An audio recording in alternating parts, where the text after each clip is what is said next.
All right. Hey, folks, it's Faz here from Faz Lifts. This is the final part of the health series. And in today's video, I'm going to show you one final biomarker that is super easy to track and gives you a lot of objective data on your body to know what direction you should take your bodybuilding. Firstly, thanks for making it onto my channel. If you have any questions or comments, pop them down below. And if you'd like to work with me on your own strength and physique goals, there's a link in the description.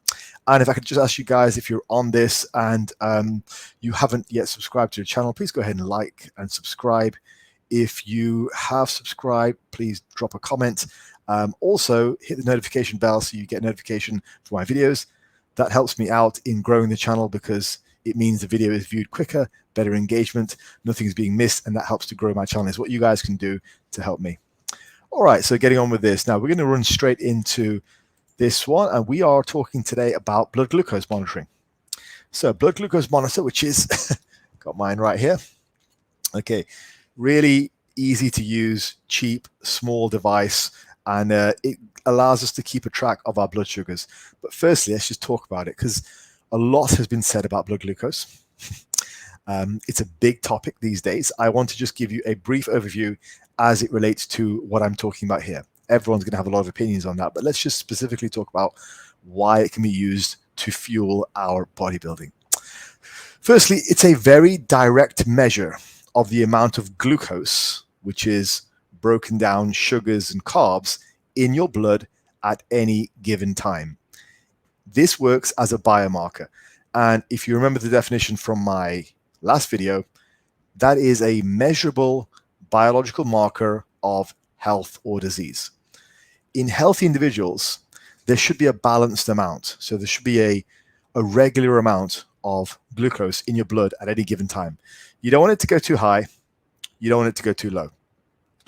There's a steady amount which the body controls and regulates quite tightly with a bunch of feedback loops, okay? Insulin is what gives us that balance. Without insulin, that wouldn't go very well for us. We would just have a ridiculous amount of blood glucose in the body and we wouldn't be able to do anything with it. Insulin is what shovels that glucose into the cells where it needs to be so we can use it.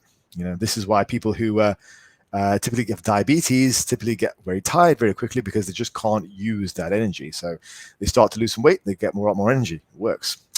But anyway, let's focus on bodybuilding for today. Now, when does this go wrong? When does this whole process go wrong? Now, when the body is in a state of stress and poor health, which normally comes about from excess body fat, the body can handle acute stress quite well. So if you, I don't know, if you're running away from a lion or a tiger, like in, Paleolithic times, or if you get into a fight or something stressful happens, like a temporary spike of stress, the body can handle that, okay? When you are in a chronic state of stress, which is what obesity does to your body, the body finds it harder and harder to regulate the amount of glucose in the blood constantly. Generally, this occurs via overfeeding of both fats and carbs. At this point, I'm not going to dwell on this point too much because there's a lot to unpack in this area. So I don't want this video to turn into a conversation about carbs versus fats for diabetes. But in general, this occurs via overfeeding of both fats and carbs. And in a state of poor blood glucose management, people are typically in a state of poor lipids and poor blood protein levels as well. It's just that they're harder to measure. To measure your blood lipids, you basically need to do a blood test and get your HDL and LDL levels. I think if they were more commonly available, then it would probably be, we would probably see a lot more people being focused on their fat intake as well. As of now, we're really just, it's in the name. You know, people measure their blood sugars, so they inherently are very interested in the amount of carbs and sugar that they eat. Anyway, I don't want to dwell on that too much because that's not the point of the video. So moving on. So why is all this important? Now, if we end up in a state where our blood glucose levels are chronically high, basically bad things happen. And that's all I'm going to say on that. Like a lot of bad things happen. The diabetes, okay?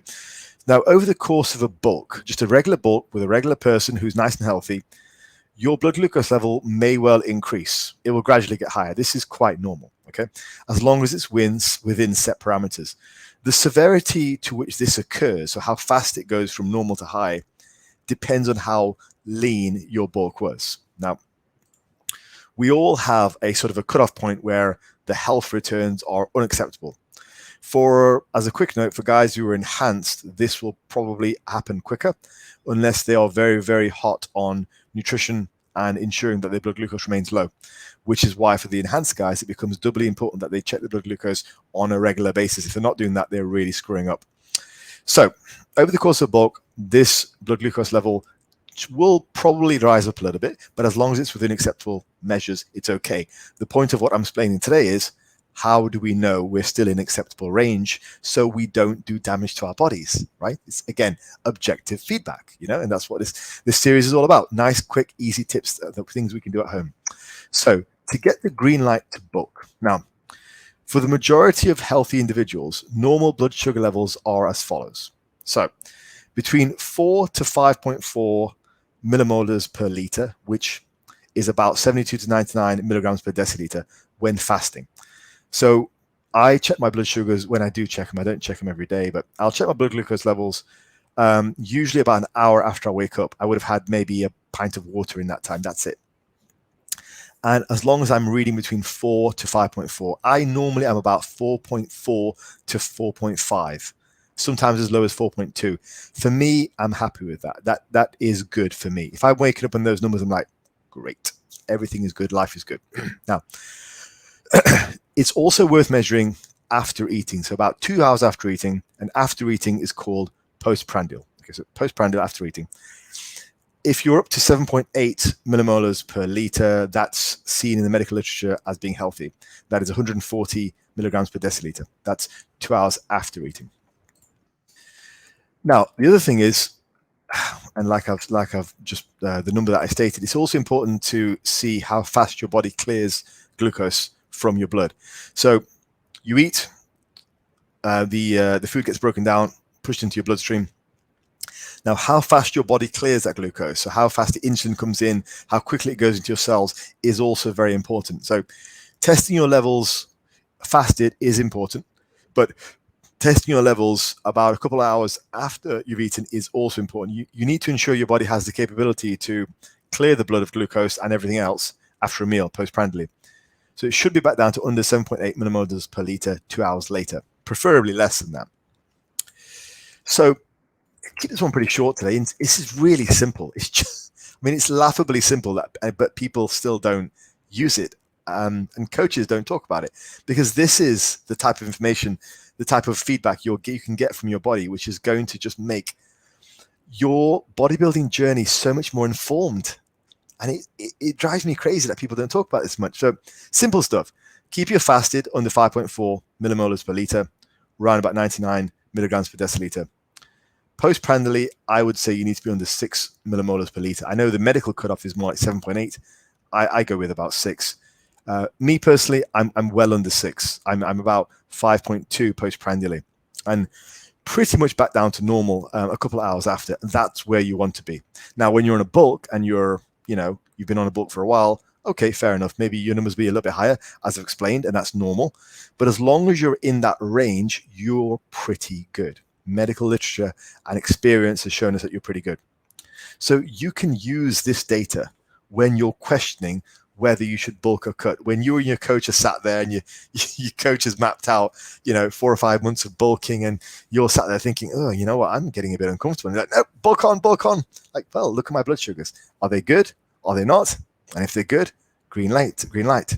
You can also use your heart rate and blood pressure, like I mentioned in the last video too, and ensure that your nutrition is set up correctly. So if you do all these things, you can enjoy this amazing hobby, right?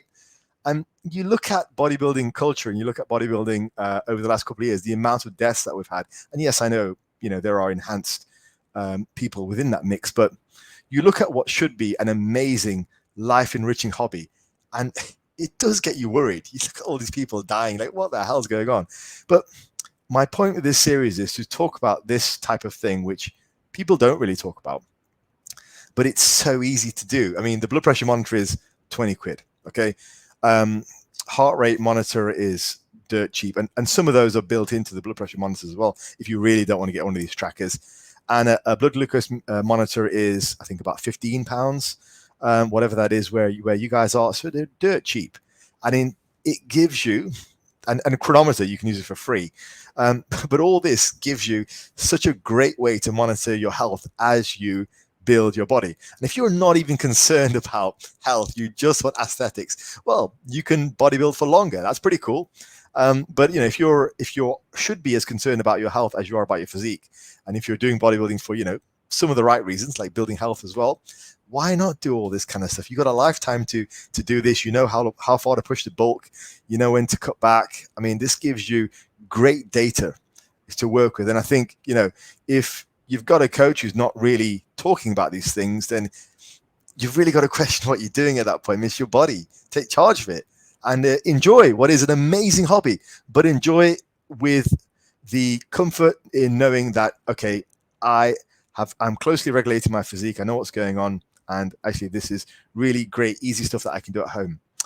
Right, folks, if you've enjoyed this series, share it around, shout outs on Instagram, sharing on social media, just liking it, subscribing it, hitting the bell notification if you are subscribed.